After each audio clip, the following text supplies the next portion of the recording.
අයිබුවන් ආදරණීය දුවේ පුතේ අද දවසේ අපි 10 ශ්‍රේණිය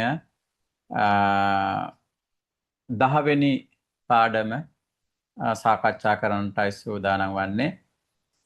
මේ වෙනකොට ඔබට ලැබිලා තියෙනවා 10 වෙනි පාඩමට අදාළ මේ ප්‍රශ්නෝත්තර සංග්‍රහයක්. අපි ඒ ආශ්‍රයෙන් තමයි මේ පාඩම සාකච්ඡා කරන්නේ. ඉතින් හොඳයි බලන්න මේ පාඩමේ මාතෘකාව තමයි රුදුරු මිනිසුන් අතර වෙමු අපි සොඳුරු මිනිසුන්. රුදුරු මිනිසුන් අතර සොඳුරු මිනිසුන් වෙන්නේ කොහොමද කියන එක තමයි අපි මේකදී කතා කරන්නේ. ඇත්තරම මේ පාඩමෙන් බොහොම මේ වැදගත් කරුණු රාශියක් සාකච්ඡා කරනවා. ඒ කියන්නේ මේ පාඩමේදී අපි කතා කරන්නේ බුදුරජාණන් වහන්සේගේ පద్මාකාර ජීවිතය පිළිබඳව. පద్මාකාර ජීවිතය. ඒ කියන්නේ බුදුරජාණන් වහන්සේ ගත කරපු පද්මය නෙළුමක් වගේ ජීවිතය. අපි බලමු මොකද්ද මේ බුදුරජාණන් වහන්සේ ගත කරපු මේ නෙළුමක් වගේ ජීවිතය මොකක්ද කියලා. හරිද? මේක පළවෙනි ප්‍රශ්නේ විදිහට අහනවා නෙළුම් මල උපමාවට ගනු ලබන්නේ කුමන අර්ථයකින්ද කියලා.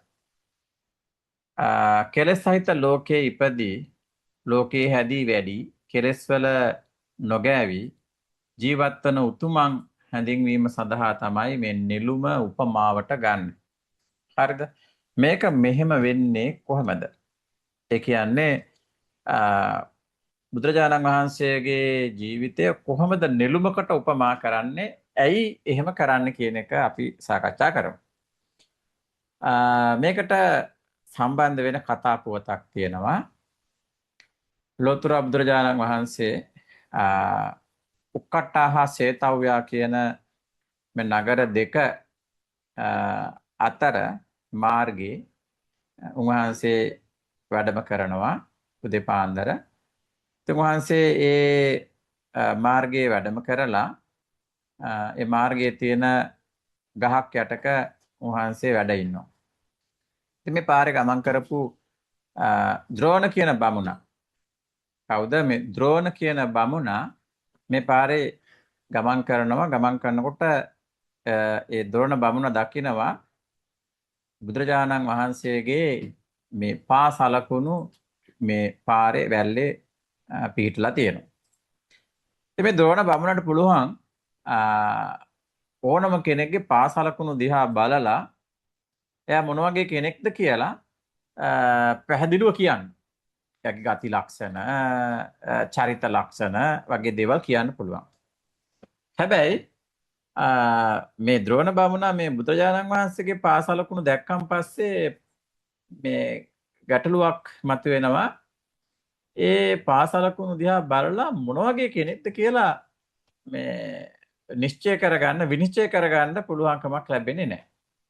ඒක නිසා ඒ පා සලකුණු පිටිපස්සේ මේ පා සලකුණු දිගේ යනවා. දිගේ ගිහිල්ලා බලනකොට බුදුරජාණන් වහන්සේ ගහක් යටක වැඩ ඉන්නවා. හොඳයි. දැන් බුදුරජාණන් වහන්සේ මේ ගහක් යටක වැඩ ඉන්නවා. ද්‍රෝණ බමුණා උන්වහන්සේ ළඟට ගිහිල්ලා වැඳලා උන්වහන්සේගෙන් අහනවා ප්‍රශ්න කීපයක්. උන්වහන්සේගෙන් අහනවා ඔබ වහන්සේ කවුද කියලා. අපි මේ ප්‍රශ්න ටික මෙතන බලමු, සාකච්ඡා කරමු. මේ කියනවා මෙන්න මෙතන තියෙන පුතේ ස්ක්‍රීන් එක ෂෙයා කරන්න. ද්‍රෝණ බමුණ අහනවා බුදුරජාණන් වහන්සේගෙන් ඔබ වහන්සේ කවුද? දෙවි කෙනෙක්ද කියලා අහනවා. ඊට පස්සේ බුදුරජාණන් වහන්සේ කියනවා බමුණ මම දෙවියෙක් නොවෙමි. මම දෙවි කෙනෙක් නෙමෙයි. ඊට පස්සේ ද්‍රෝණ බමුණ අහනවා එසේනම් ඔබ වහන්සේ ගාන්ධර්වයෙක්ද? ගාන්ධර්වයෙක්ද කියලා අහනවා. එතකොට බුදුරජාණන් වහන්සේ කියනවා නෑ මම ගාන්ධර්වයෙකුත් නොවෙමි. ගාන්ධර්වයෙකුත් නෙමෙයි. ආය ද්‍රෝණ බමුණ අහනවා එසේනම් ඔබ වහන්සේ යක්ෂයෙක්ද? බමුණ මම යක්ෂයෙක්ද නොවෙමි. මම යක්ෂයෙකුත් නෙමෙයි. ද්‍රෝණ බමුණ කියනවා එසේනම් ඔබ වහන්සේ මිනිසෙක්ද? බමුණ මම මිනිසෙක්ද නොවෙමි. මෙන්න මේක තමයි කියන්නේ. ඊට පස්සේ දැන් මේ කතාවේ හැටියට බුදුරජාණන් වහන්සේගෙන් අහනවා දෙවියෙක්ද ගාන්ධර්වයෙක්ද ඊට පස්සේ යක්ෂයෙක්ද එහෙම නැත්නම් මිනිස්සෙක්ද? උන්වහන්සේ මිනිස්සෙක්ද කියලා අහනකොටත් කියනවා නෑ මම මිනිස්සෙකුත් නෙමෙයි කියලා. ඉතින් ඒක මේ ප්‍රශ්නයක්නේ. ඔව්. ඊට පස්සේ අහනවා කවුද කියලා. එහෙනම් ඔබ වහන්සේ කවුද? දෙවියෙකුත් නොවෙනවා නම්, මිනිසෙකුත් නොවෙනවා නම්, යක්ෂයෙකුත් නොවෙනවා නම් කවුද? එතකොට කියනවා මම බුද්ධ. පුණ්ඩරීකං යථාවග්ගු තෝයේන නූපලිප්පති. නූපලිප්තොම්මි ලෝකේන තස්මා බුද්ධෝස්මි බ්‍රාහ්මණ. බුදුරජාණන් වහන්සේ දෙන පිළිතුර පුණ්ඩරීකං යථාවග්ගු තෝයේන නූපලිප්පති. නූපලිප්තොම්මි ලෝකේන තස්මා බුද්ධෝස්මි බ්‍රාහ්මණ. හරිද? මේක බොහොම මේ ලස්සන දෙයක් මෙතන කියන්නේ. මනරම් වූ සුදු නෙළුම් මලක් ජලයේ හටගෙන ජලයෙන් පෝෂණය වී ජලයෙන් ඉහළට මතුවී ජලයෙහි නොතැවරී පවතිනාක් මෙන් මමද ලෝකයේ ඉපිද ලෝකයේ හැදී වැඩි ලෝකය මැඩ පවත්වා. කියන්නේ ලෝකයෙන් කෙලෙස් වලින් නිදහස්ව ජීවත් වෙමි. එනිසා මම බුද්ධ නමින් හඳුන්වනවා කියලා උන්වහන්සේ ඒ ද්‍රෝණ බමුණට කියනවා. දැන් මේ කතාව මේ ඇතුලේ උන්වහන්සේගේ මේ හඳුන්වා දීම ඇතුලේ අපිට තේරුම් ගන්න තියෙන ගොඩාක් දේවල් තියෙනවා. හරිද? ඒ කියන්නේ උන්වහන්සේ මිනිසෙක් නෙමෙයි. උන්වහන්සේ මිනිසුන් අතර ඉපදිලා මිනිසුන් අතර ඇදිලා වැඩිලා සාමාන්‍ය මිනිස්සු තුල තියෙන කෙලෙස් දහම්. කියන්නේ සාමාන්‍ය මිනිස්සු කියලා කියන්නේ කෙලෙස් වලින් පිරිච්ච අය. ඒ කෙලෙස් වලින් නිදහස් වෙලා ඉන්න කෙනෙක්. එනිසා එහෙම කෙනෙකුට සාමාන්‍ය මිනිසෙක් කියලා කියන්න බෑ. මම බුද්ධ නමින් හඳුන්වනවා කියලා උන්වහන්සේ දේශනා කරනවා. ඉතින් මේක බොහොම වැදගත්. එතකොට මේ ආශ්‍රයෙන් තමයි අපිට මේ පద్මාකාර ජීවිතය පිළිබඳ අවබෝධයක් ලබා ගන්නට තියෙන්නේ. හොඳයි අපි බලමු. එතකොට මේ බුදුරජාණන් වහන්සේගේ මේ ජීවිතය පద్මාකාර ජීවිතයක්. මොකද්ද පద్මාකාර ජීවිතය කියලා කියන්නේ? හරිද? දූෂිත සමාජයක් තුල වුවද එහි ඇති නරක ගති ගුණ වලින් නොගෑවි යහපත් ගුණධර්ම සහිතව ගත කරන ජීවිතයට තමයි අපි පద్මාකාර ජීවිතය කියලා කියන්නේ. හරිද? ඒ කියන්නේ මේ සමාජය දූෂිතයි, සමාජය විවිධ විසමයි. අනේ විසම විවිධ සමාජය තුළ යහපත් ගුණධර්ම සහිතව ජීවත් වීම තමයි පద్මාකාර ජීවිතය කියලා කියන්නේ. දැන් මෙහෙම හිතන්නකො පද්ම උපමාව කියන එක මෙන්න මෙහෙම ගන්න. නෙළුම් මල කොයි වගේද? නෙළුම් මල හැදෙන්නේ කොහෙද? මඩේ. මඩ ජලය කොයි වගේද? මඩ ජලය අපිරිසිදුයි, දුගඳ හමනවා.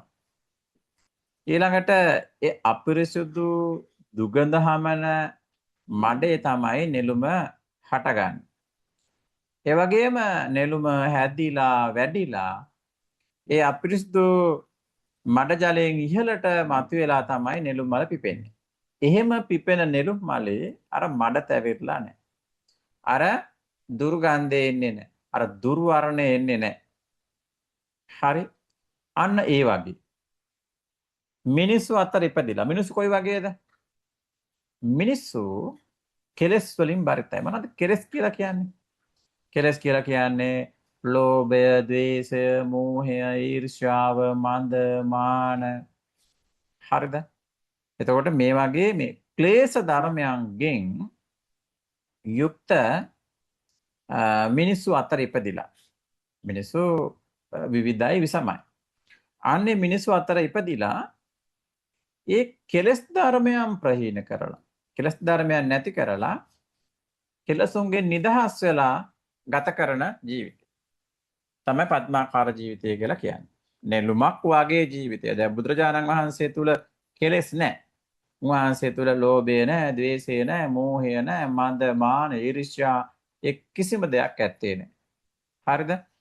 එතකොට පద్මාකාර ජීවිතය ඒක කොහොමද අපේ ජීවිතයට සම්බන්ධ කරගන්නේ කියන එක තමයි මෙතෙන්දී අපි සාකච්ඡා කරන්නේ. ඊළඟට ලෝකයේ අනුසෝතගාමී යයි පවසන්නේ යයි. මිනිසුන් කෙලෙස් පසුපස හඹා යමින් ගඟ පහළට ගලා යන්නක් මෙන් පහත් තත්වයට ඇදී යන බැවින්. ඒ කියන්නේ මොකද්ද? මේ ලෝකේ මිනිසුන්ගේ ස්වභාවය තමයි මේ අනුසෝතගාමී කියලා කියනවා අපි. ඒ කියන්නේ ගඟක් කොහොමද පල්ලෙහාට ගලාගෙන යන්නේ? ගඟට වැටෙන දේවල් පල්ලෙහාට ගලාගෙන යනවා වගේ. ගඟක පීනන එක පහළට පීනන එක හරිය ලේසියි.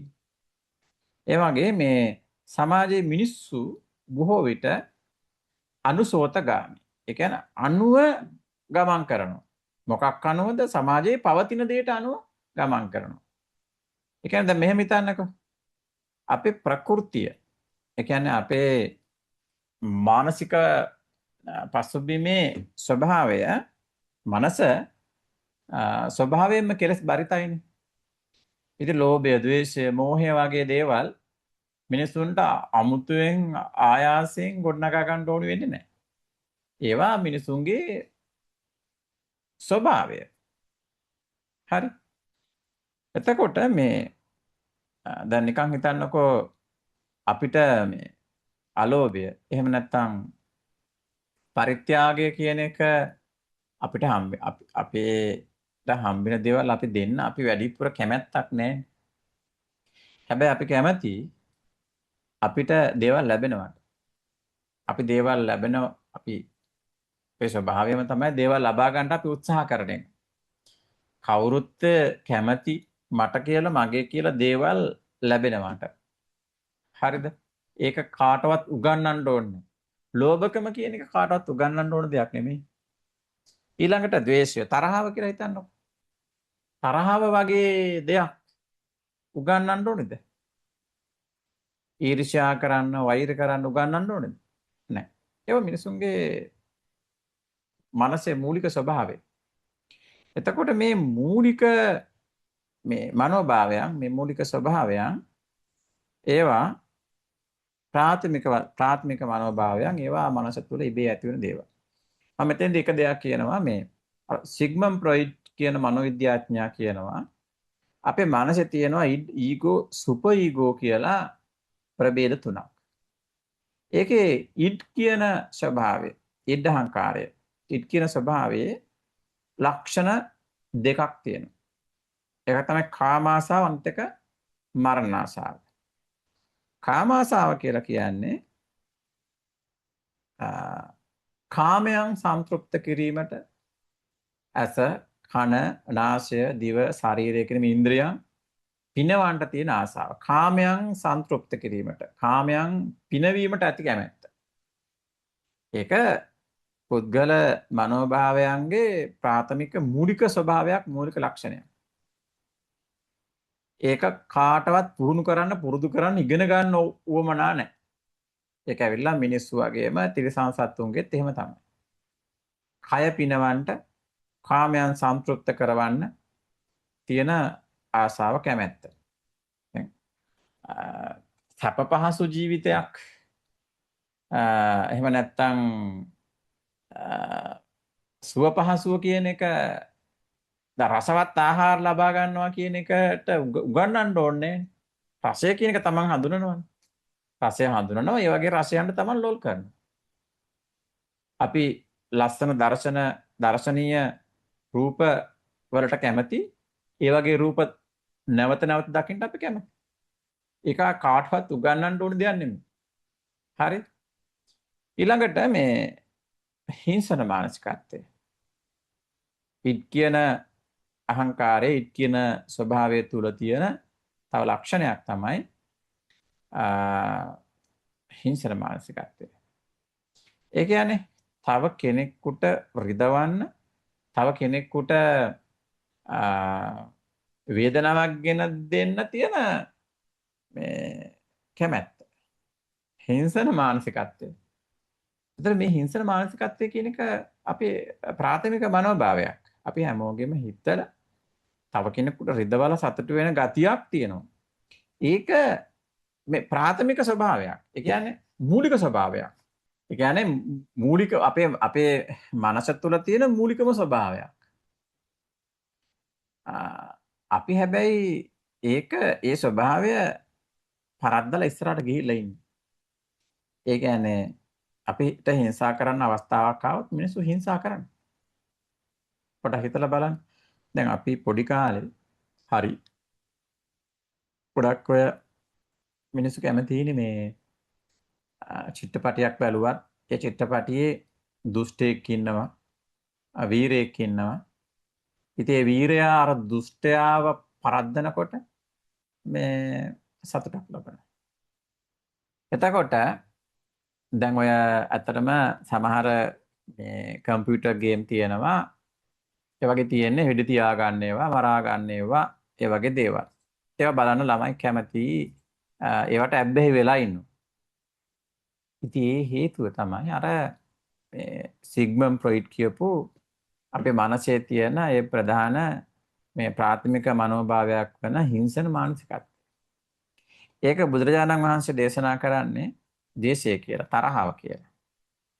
අපිට තරහව, ද්වේෂය කියන එක අමුතුවෙන් වඩන්න, පුහුණු කරන්න, පුරුදු කරන්න උවමනා නැහැ පුතේ. ඒක ඉබේම තියෙන දෙයක්. හරිද? ඒක සත්තුන්ගෙත් තියෙනවා, ඕනම මිනිසුන්ගේ තියෙනවා. අපි දිනන්න ඕනේ. අපි පරද්දන්න ඕනේ ඔය කියන මනෝභාවයන් නැති කරලා, ඒ කියන්නේ හිංසන මානසිකත්වයෙන් ඈත් වෙලා, ඒ කියන්නේ වෛරයෙන් ඈත් වෙලා අවෛරය. මොකක්ද අවෛරය කියලා කියන්නේ? කරුණාව, දයාව, මෛත්‍රිය වගේ දේවල්. ඒතර අන්න ඒකට අපි උත්සාහවත් වෙන්න ඕනේ. මෛත්‍රී භාවනාව එක තැනක ඉඳගෙන වඩන්න ඕනේ. ඒක පුහුණු කරන්න ඕනේ. ඒක පුරුදු කරන්න ඕනේ. මනසට අපි කියන මම නිදුක් වෙන්න ඕනේ, නිරෝගී වෙන්න ඕනේ, සුවපත් වෙන්න ඕනේ. හරිද? එහෙම Tamanට යහපත ප්‍රාර්ථනා කර ගැනීමක් කරනවා වගේම අපි ඒක අනිත් අයටත් කියනවා මගේ අසල ඉන්න අය, හිතවත් අය නිදුක් වෙන්න ඕනේ, නිරෝගී වෙන්න ඕනේ කියලා. ඊයේ මනස තුළ අපිට හිත පුහුණු කරන එක අමාරුයි පුතා. ඒක දිගට මෛත්‍රී භාවනා කරන එක අමාරුයි. හැබැයි ඔයගොල්ලෝ අනිත් පැත්තේ තන Taman දෙරෙහි විච්ච හතුරෙක් ගැන තරහෙන් කල්පනා කරන්න. දේශෙන් කල්පනා කරන්න. පැය ගානක් වුණත් ඒ ගැන ඊට එදිරිව Tamanගේ මනස තුළ සිතුවිලි ගොඩනගමින් තරහව, දේශය කියන එක පෝෂණය කරගන්න පුළුවන්. හරිද? අනුසෝතගාමි. ඒ කියන්නේ ලෝකයේ මිනිස්සුගේ ස්වභාවය තමයි අනුසෝතගාමී ස්වභාවය. හරිද? හොරකම් කරන මිනිස්සු අතර හොරකමට නඹුරු වෙන එක සාමාන්‍ය දෙයක්. මත්පැන් මත්ද්‍රව්‍ය පාවිච්චි කරන මිනිස්සු අතර ඒ මත්පැන් මත්ද්‍රව්‍ය පාවිච්චි කරන පෙළඹෙන එක සාමාන්‍ය දෙයක්. හරිද? එතකොට නරක දේවල් කරන අය අතර නරකට පෙළඹෙන එක ඒක සාමාන්‍ය. ඒක අනුසෝතගාමී. පටිසෝතගාමී කියලා කියන්නේ ඊට වඩා වෙනස්. වැරදි ප්‍රවණතා වලට හසු නොවි ගඟ උඩුගම් බලා පිහිනන්නාක් නේ. ගඟක පහළට ගඟක පහළට පින්න එක හර ලේසි කියලා. හරිද? දැන් පන්තියක වැඩ කරන්න නැති ළමයි ඉන්නවා. ඒ ළමයිත් එක්ක කෑ ගහලා රණ්ඩු කරලා නිකන් නිදහසේ ඔහේ ඉන්න එක ඒක ලේසි ළමයි. අපි පාඩම් කරන එක අමාරුයි. පාඩම් කරලා ගුරුවරුන්ගෙන් හොඳ අරගෙන තමන්ගේ අනිත් ළමයින්ගෙත් හොඳ අහලා දෙමව්පියන්ගෙත් හොඳ අහලා හොඳ ලකුණක් අරගෙන ඒක අමාරු දෙයක්. හරි. ගඟක පහළට පීනන එක ලේසි. ඒක අනුසෝතගාමී. ගඟක ඉහළට පීනනවා වගේ තමයි පටිසෝතගාමී කියලා කියන්නේ. හරිද? වැරදි ප්‍රවණතාවලට හසු නොවි ගඟ උඩුගම් බලා පිහිනන්නාක් මෙන් ගුණධර්ම වර්ධනය කිරීමට මඟ පෙන්වන බැවින් තමයි බුද්ධාම පටිසෝතගාමී දහමක් කියලා කියන්නේ. බුද්ධාම පටිසෝතගාමී දහම. ඒ කියන්නේ බුද්ධාම තුළ උගන්වන දේවල් පිළිපදින්න අමාරුයි. ඇයි? සමාජ ප්‍රවාහයෙන් පල්ලෙහාට ගලාගෙන යන්නේ. ඒතර එහෙම පහළට ගලාගෙන නරකට ගලාගෙන දූෂිත තත්වයට ගලාගෙන යන මේ අයහපතට ගලාගෙන යන සමාජයක හොඳ කරන එක. ඒක අමාරුයි. හරි? ඒ හොඳ ඒ අමාරු දේවල් අපහසු දේවල් කරන එක තමයි බුද්ධාම තුළ උගන්වන එක තමයි බුද්ධ පටිසෝත්තගාමි දහම. හරි. ඊළඟට මේ පද්ම උපමාවත් එක්ක හරිද? පුද්ගලයන් 3 දෙනෙක් ගැන සඳහන් වෙනවා. පද්ම උපමාවත් එක්ක පුද්ගලයන් 3 දෙනෙක් ගැන සඳහන් වෙනවා. හරිද? නොදියුණු අය ඊළඟට මධ්‍යම පුරුෂයන් උත්තම පුරුෂයන් විදිහට. නොදියුණු අය කියලා කියන්නේ එතන අදමය නරකයි. ඒගොල්ලෝ මේ හරියට කොයි වගේද? මඩෙහි වැතිර සිටින අය කියන්නේ මඩ ජලයෙන් උඩට ඇවිල්ලා නැහැ. නොදියුණු අය. කෙලස් සහිත මිනිස්සු. කෙලස් වලින් බරිත වෙලා ඉන්න අය.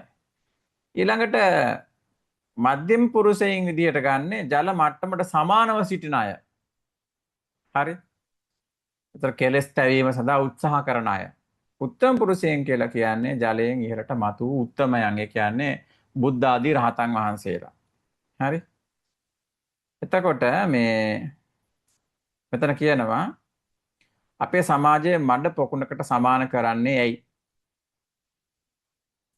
සමාජය තුළ විවිධාකාර දූෂණ, අපරාධ, ඊර්ෂ්‍යාව සහ ක්‍රෝධය වැනි කෙලෙස් නැමැති මඩ බහුලව පවතින නිසා තමයි මඩ පොකුණකට උපමා කරන්නේ. හරිද?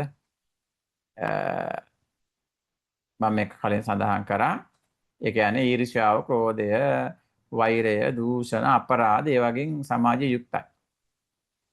ඊළඟට බුදුරදුන් ආතුරයන් මැද ජීවත් වූ ආකාරය දක්වන්න. ආතුරයන් කියන්නේ ලෙඩවිච්ච නරක කියන එකයි. කෙලෙස් වලින් යුක්ත.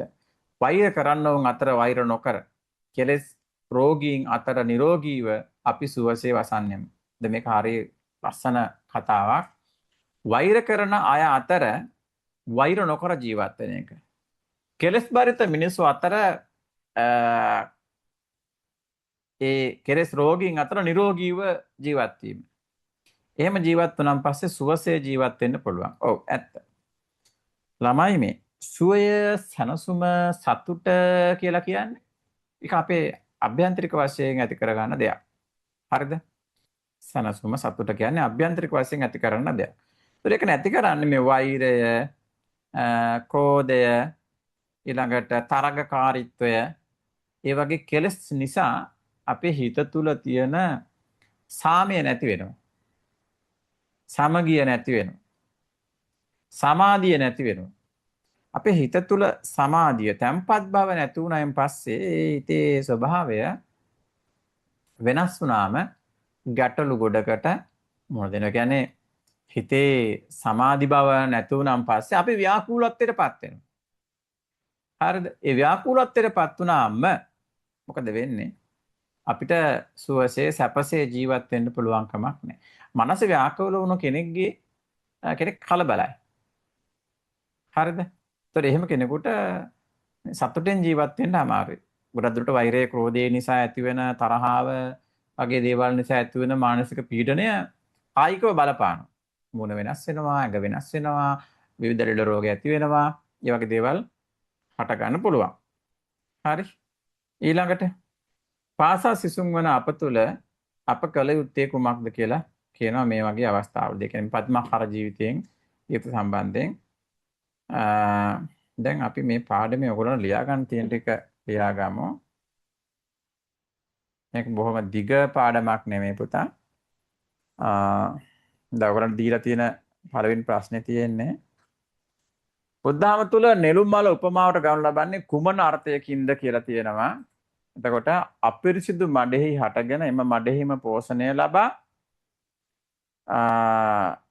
මඩෙහි නොගෑවි ජලයෙන් ඉහළට මතුවී විකසිත වන නෙළුම් මල කෙලෙස් සහිත ලෝකයේ ඉපදී කෙලෙස් වල නොගෑවි ජීවත් වන උතුමන් උපමාවක් ලෙස යොදා ගන්නේ කියලා මේක ලියා ගන්න ඇති කියලා හිතනවා. බලන්න කමෙන්ට්ස් දාලා තියෙනවද කියලා.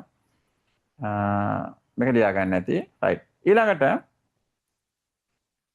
ද්‍රෝණ බමුණා බුදුරජාණන් වහන්සේව මගදී හඳුනා ගැනීමට උත්සාහ කළේ කුමන ලක්ෂණ ඇසුරින්ද? පාසටහන් ඇසුරින්. දෝන බමුණා බුදුරජාණන් වහන්සේ හඳුනා ගන්න උත්සාහ කරන්නේ පාසටහන් දිහා බලලා. හැබැයි ඒ පාසටහන් වලින් උන්වහන්සේව හඳුනා ගන්න බැරි වෙනවා. ඊට පස්සේ ඇති වෙන සංවාදය මේක ඒකම ඔයගොල්ලන්ට දීලා තියෙන්නේ මේ සංවාදයේ පුතේ. ඒ ගාතාවත් එක්ක දීලා තියෙන්නේ. ඔයගොල්ලන්ගේ ඒ PDF එකේ තියෙනවා. හරි. ඔබ වහන්සේ දෙවි කෙනෙක්ද? මම දෙවි කෙනෙක් නොවෙමි. එසේනම් ඔබ වහන්සේ ගාන්ධාරවේක්ද? මම ගාන්ධාරවේක්ද නොවෙමි. එසේනම් ඔබ වහන්සේ යක්ෂයෙක්ද? මම යක්ෂයෙක්ද නොවෙමි. එසේනම් ඔබ වහන්සේ මිනිසෙක්ද? මම මිනිසෙක්ද නොවෙමි. එහෙනම් කවුද? මම බුද්ධ. ඇයි බුද්ධ කියලා කියන්නේ? කෙලස් සහිත මිනිස්සු අතර ඉපදිලා කෙලස් වලින් නිදහස් වෙලා ඉන්න නිසා තමයි බුද්ධ කියලා කියන්නේ. පద్මාකාර ජීවිතය යනුවෙන් හඳුන්වන්නේ කුමක්ද? පద్මාකාර ජීවිතය යනුවෙන් හඳුන්වන්නේ කුමක්ද? මේක ලියා ගන්න ඕනේ. මේක ලියා ගන්න පුතා. දූෂිත සමාජයක් තුළ වුවද එහි ඇති නරක ගතිගුණ වලින් නොගෑවි යහපත් ගුණධර්ම සහිතව ගත කරන ජීවිතය.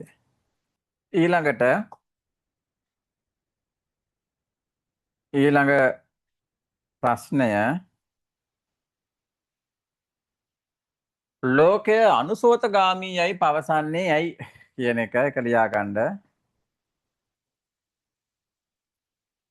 ලෝකයේ අනුසෝතගාමී කියලා කියන්නේ මිනිසුන් කෙලෙස් පසුපස හඹා යමින් ගඟ පහට ගලා යන්නක් මෙන් පහත් තත්වයට ඇදී යන බැවිනි.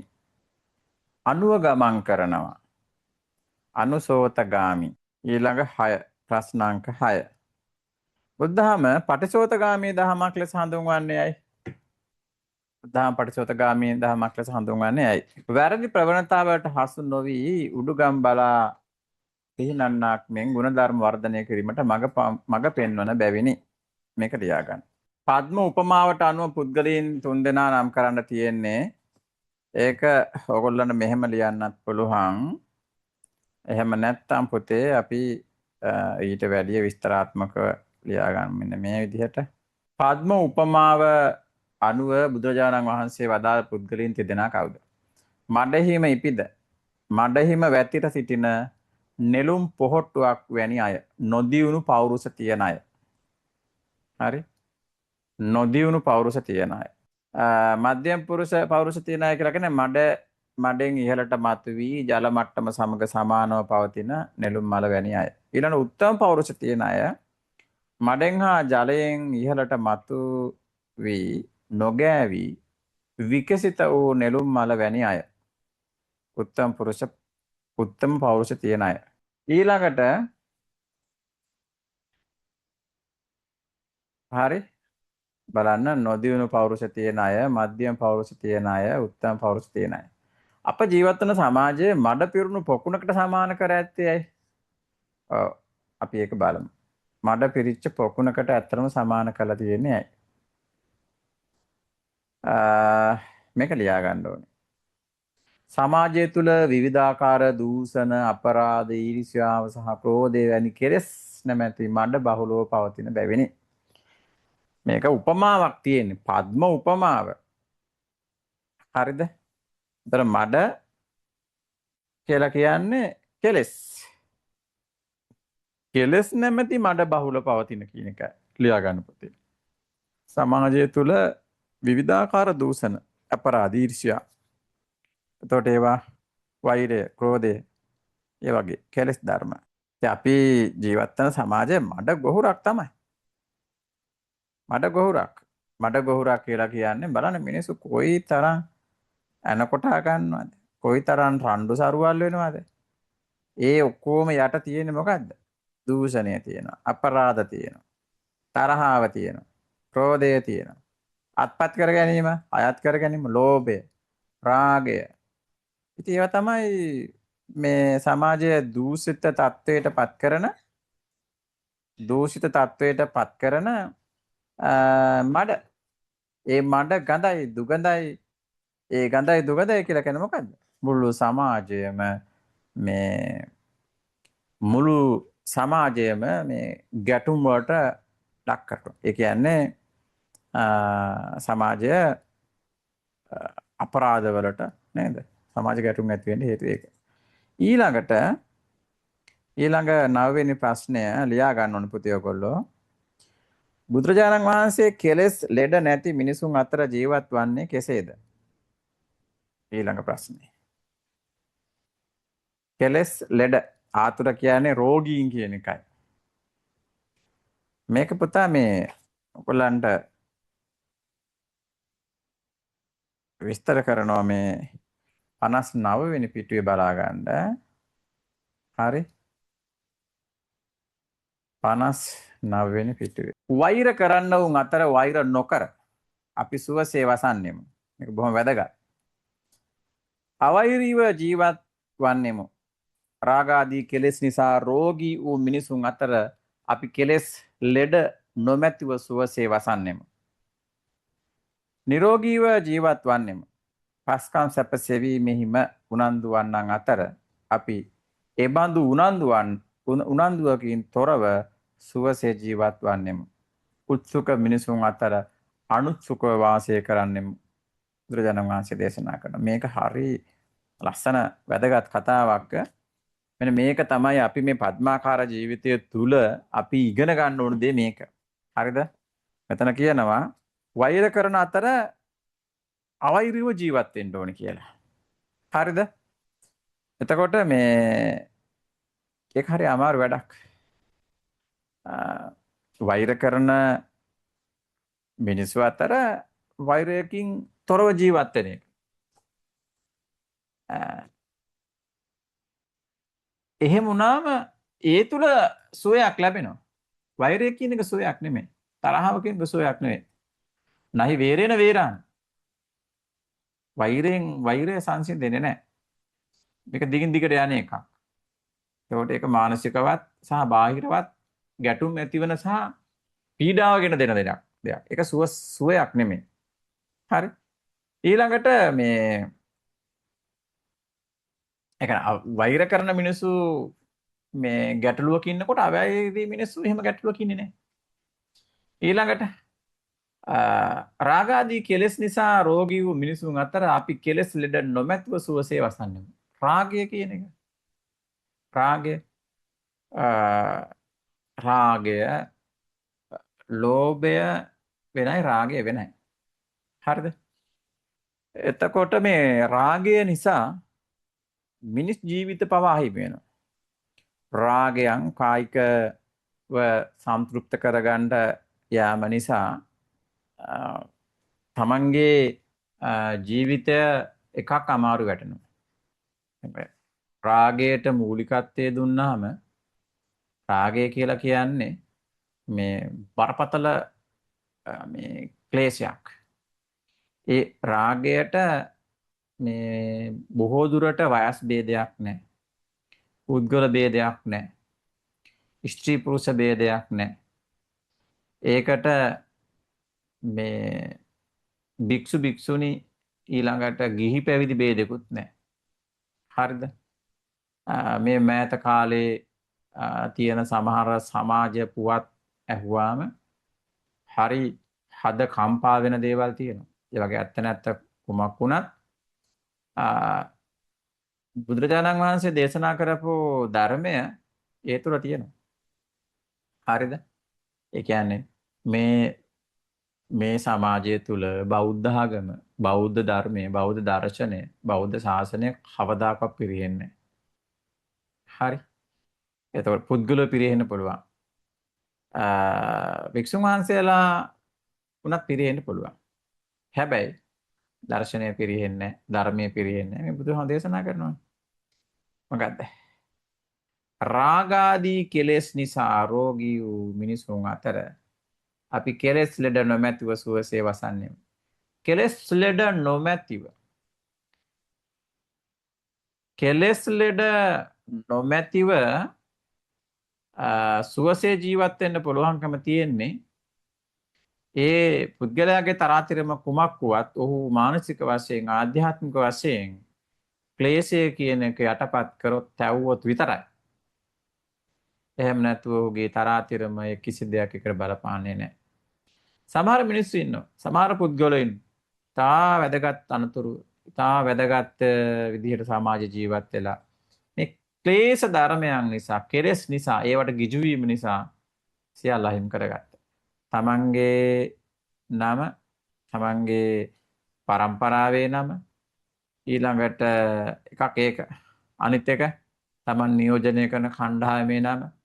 ඊළඟට අනිත් පැත්තෙන් ඒකට ලක් වෙන අය සමහර අය ජීවිතවලින් පවා වන්දි ගපු අවස්ථා තියෙනවා. හරිද? ඊළඟට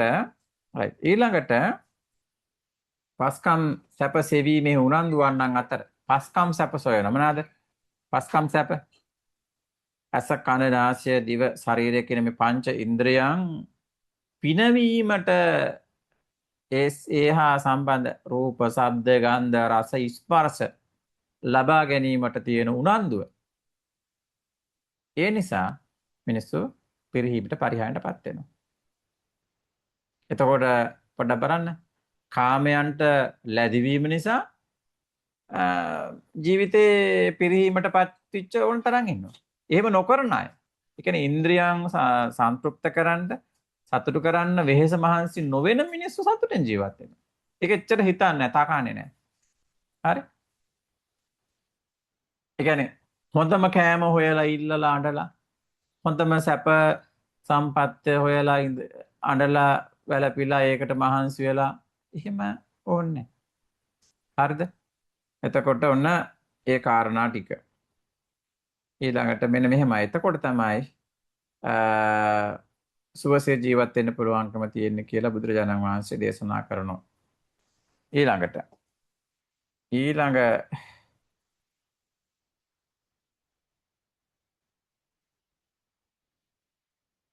හරි බලන්න පුතා මේක දාන්න. පාසල් සිසුන් ලෙස අප කළ යුත්තේ කුමක්ද? සමාජයේ වැරදිවට හසු නොවි තම පෞරුෂයන් යහපත් ලෙස සහ විනයගරුක ගොඩනගා ගැනීම. ඔව්. දැන් පාසල් ළමයි විදියට ඕගොල්ලන්ට කරන්න තියෙන්නේ මොකද්ද? දැන් මම මේ පාසලක උගන්වන පාසලක සේවය කරන හාමුදුරු කෙනෙක් ගුරුවරයෙක්. ඉතින් මම දැකලා තියෙනවා මේ පාසල් වල ළමයි මේ හැම ළමයෙක්ම තමන්ගේ අම්මා තාත්තා ළඟ බොහොම ආදරයෙන් සෙනෙහසෙන් හැදිලා වැඩිලා පාසලට එන අයනේ. ඉතින් සමහර ළමයි ඇත්තටම දෙමව්පියන් ළඟ හොඳින් ඉඳලා පාසලට ගියායින් පස්සේ පාසලේ සමහර ළමයින්ගේ දේවල් ජීවිතේට අරගෙන වැරදි මාර්ගයට ගියා ඉන්නවා. හරිද? ඉතින් එතකොට මේ අපි තේරුම් ගන්න ඕනේ දරුවෝ විදිහට. දැන් මෙතන අහන්නේ ඔබගෙන්නේ පාසල් සිසුන් ලෙස අප කරන්න ඕනේ මොකක්ද? සමාජයේ වැරදිවට අහු වෙන්න හොඳ නැහැ. දැන් ඔයගොල්ලන්ට සමාජයක් තියෙන පුතේ පාසලේදී පන්තියේදී හරි ඒ සමාජ කණ්ඩායම්නේ. සහ ඔයගොල්ලෝ ආශ්‍රය කරන සමාජ මාධ්‍ය ජාලා වෙන්න පුළුවන්. වෙනත් WhatsApp සහ වෙනත් group වෙන්න පුළුවන්. Instagram වගේ වෙන්න පුළුවන්. Facebook වෙන්න පුළුවන්. මොනවා හරි ඒ වගේම ඔයගොල්ලෝ ලබා ගන්න ජීවිතේ සමහර දේවල් වැරදි ආදර්ශ. ඊළඟට තමන් දකින්න දේවල් හොඳ නරක කියන එක තමන්ට තීරණය කරන්න පුළුවන් නම් ගුරුවරු සහ වැඩිහිටියෝ තමන්ට හොඳ නරක තේරුම් බේරුම් කළ දෙනවා නම් අපි ඒවයි ඈත් වෙන්න ඕනේ. තම පෞරුෂයන් යහපත් ලෙස සහ විනයගරුකව ගොඩනගා ගන්න එක කරන්න ඕනේ. තමන්ගේ පෞරුෂය හොඳ විදිහට විනයගරුකව තමන් දන්නවා. තමන්ට උපදෙස් ලැබෙනවා. ඒ රාමුව තුල හික්මවා ගන්න උත්සාහ කරන්න ඕනේ. හරි. මේ සමාජ හරි විවෘතයි ළමයි. මේ වැඩිහිටියෝ අහගෙන ඉන්නවා නම් දෙමව්පියෝ ඔයගොල්ලෝ මතක තියාගන්න ඕනේ. මේ ළමයි ඉස්සර සමාජයේ ළමයි වහලා හැදුවේ. දැන් එහෙම නැහැ. ළමයින්ට අත්දැකීම් ළමයිට සමහර දේවල් බොහෝ දේවල් ළමයි දැනුවත් වෙනවා. ළමයි දැනුවත් කරන්න ඕනේ හොඳ නරක තේරුම් අරගෙන නරකෙන් ඈත් වෙලා බේරිලා ජීවත් වෙන විදිය. ඒක ළමයි ඇහි තියන හදන්න බෑනේ. නේද? දෙමව්පියන්ට. ඒක නිසා හොඳම දේ තමයි සමාජයේ හොඳ නරක කියලා දීලා හොඳින් යහපත් දරුවන් යහපත් යාළු මිත්‍රයන් ආශ්‍රය කරන්න අවස්ථාව ලබා දීලා නරකෙන් ඈත් වෙලා ඉන්න මහන්සි ගන්න ඕනේ. ඊළඟට දූෂිත සමාජයක පිරිසිදුව සිටීමට ඇති බුදු සිරිතේ උදාහරණ කුමක්ද? ලියා ගන්න. බුදුරජාණන් වහන්සේ කෙලෙස් වලින් දූෂිත වූ මිනිසුන් මැද වැඩ සිටියද උන්වහන්සේම කෙලෙස් වලින් නොතවරී වැඩ සිටීම ලියා ගන්න. ඊළඟ අවසාන එක මේ පාඩමේ අවසාන නිගමනය. දූෂිත සමාජයක වුවද බුදුමග යමින් නෙළුම් මලක් මෙන් පිරිසිදු පద్මාකාර ජීවිතයක් ගත කිරීමට උත්සාහ කළ යුතුය. ඒක ලියා ගන්න. හොඳයි පුතේ. දැන් ඔයගොල්ලන්ට අපි මේ පద్ම උපමාව ආශ්‍රයෙන් බුදුරජාණන් වහන්සේගේ පద్මාකාර ජීවිතය කියන එක විස්තර කරා. ඒ පద్මාකාර ජීවිතය කොහොමද අපි අපේ ජීවිතයට අදාළ කරගන්නේ කියන එක සාකච්ඡා කරා. දැන් ඔයගොල්ලෝ පොඩ්ඩක් බුදුහාමුදුරන්ගේ ජීවිතය දිහා බුදුහාමුදුරන්ගේ චරිතය දිහා පොඩ්ඩක් මේ අවධානය කරන අවස්ථා සිද්ධි. බුදුහාමුදුරන්ට ලාභ, අලාභ, යස, අයස, නිന്ദා, ප්‍රශංසා, සැප, දුක මේ හැමදේම ලැබුණානේ. ඒ අටලෝ දහමින් කම්පා නොවි මැද උන්වහන්සේ හිටියා. හරිද? ලාභය ලැබුණන් පස්සේ ලොකුවට සතුටු වෙන්නේ නැහැ. උන්වහන්සේට කොච්චර දේවල් ලැබුණාද? උන්වහන්සේට තමයි අදටත් අවුරුදු 2500ක් වෙන අදටත් අපි උදේ දවල් හවස උන්වහන්සේ වෙනුවෙන් සම්බුද්ධ පූජාවන් පවත්වනවා. ලෝකෙ මම හිතන්නේ තනි පුද්ගලයෙක් විදියට ඒ තරම් ලැබීමක්, වාසනා ගුණයක්, පුණ්‍ය මහිමයක් කියන කිසිම කෙනෙක් ඉන්නවා කියලා. හරිද? දැන් වෙසක් පොය එනවා. ඔය දන්සල් දෙන්නේ කවුරු වෙනසාද? කවුරු වෙනුවෙන්ද? බුදුහාමුදුරු වෙනුවෙන්. කෝටි ගණන් වේදන් කළා මිනිස්සු එහෙම කරනවා. දැන් ඔය රුවන් වැඩිසෑ ජයශ්‍රී මහා බෝධිය ගිහිලා බලන මිනිස්සු තරුණ කොල්ලෝ කෙල්ලෝ ගිහිල්ලා ඒ කරන පුද පූජා අදාහ ගන්න බෑ. අපි මේ Facebook එකේ හරි මෙහෙ දකින්න දේවල් නෙමෙයි ළමයි. මේ සමාජේ තව වෙනම කණ්ඩායමක් ඉන්නවා පින් දහම් කරගෙන හොඳ දේවල් කරගෙන සමාජයට යහපත උදා කරන එහෙමයි. හරිද? වචනකින් හරි සමාජයට යහපතක් උදාහරණ මිනිස්සු ඕන තරම් ඉන්නවා. Tamanට ලැබෙන හැම දෙයක්ම සමාජය වෙනුවෙන් කැප කරන මිනිස්සු ඉන්නවා. එක වචනයක් හරි එක මේ කුඩා දෙයකින් හරි සමාජයට යහපතක් කරන. පාරේ ගමන් කරනකොට මේ Tamanට හම්බෙන ඕනම කෙනෙකුට උදව් කරන්න පුළුවන්. නේ? කාලය, ධනය, ශ්‍රමය වැය කරන මේ බොහෝ පිරිසක් ඉන්නවා. එතකොට මේ සමාජයේ අපි නොදකින තවත් ඒ වගේ හොඳ දේවල් තියෙනවා. අපේ දරුවෝ ආදර්ශයට ගන්න ඕනේ මේ වගේ දේවල්. ඕගොල්ලන්ගේ ජීවිතයේ මේ හැඩගස්සා ගන්න ඕනේ ආන්න මේ වගේ හොඳ මිනිසුන්ගේ ආදර්ශයන් වලින්. බුදුහාමුදුරන්ගේ ජීවිතය තුළින් අපි ආදර්ශයට ගන්න ඕනේ. උන්වහන්සේගේ ඒ ලැබීම, උන්වහන්සේගේ මේ භාග්‍ය ගුණය පොඩ්ඩක් කල්පනා කරලා බලන්න. ඒ තරම් ගුණයක්. හැබැයි කිසි දෙයක උන්වහන්සේ ඇලුනේ නැහැ, ගැලුනේ නැහැ. හරිද? කීර්තිය, ප්‍රශංසා හැම දෙයක් අටලෝ දහමින් කම්පා නොවිච්ච ජීවිතයක් ගත කරේ. එතකොට ඒ ජීවිතය දැන් මම පැහැදිලි කරන්න එකින් එක විස්තර කරමින් ඒ අවස්ථා. ඉතින් පුතේ ඒ පద్මාකාර ජීවිතය තමයි අපි අපේ ජීවිතේට ආදර්ශයට ගන්න ඕනේ. පద్මාකාර ජීවිතය පුද්ගල ජීවිතය සාර්ථක කරගන්න, එහෙම නැත්නම් ශිෂ්‍ය ජීවිතය යහපත් කරගන්න ඉවහල් වෙන ආකාරය නිදසුන් දක්වමින් පැහැදිලි කරන්න කියලා ප්‍රශ්නයක් ආවොත් ඒකට ලියන්න ඕනේ රචනා ප්‍රශ්නය. ඔයගොල්ලන්ට මම මේ සතියේ ආදර්ශ රචනා ප්‍රශ්නයක් දෙනවා. ඔයගොල්ලෝ උත්සාහ කරන්න තනියෙන් ලියන්න. මම ඔයගොල්ලන්ට ආදර්ශ රචනා උත්තරයක් දෙනවා. හරි? දැන් අදට අපි මේ පාඩම නතර කරනවා. හොඳයි. එහෙනම් අයබෝවන් තෙරුවන් සරණයි. සිය දෙනාටම සුබ රාත්‍රියක්.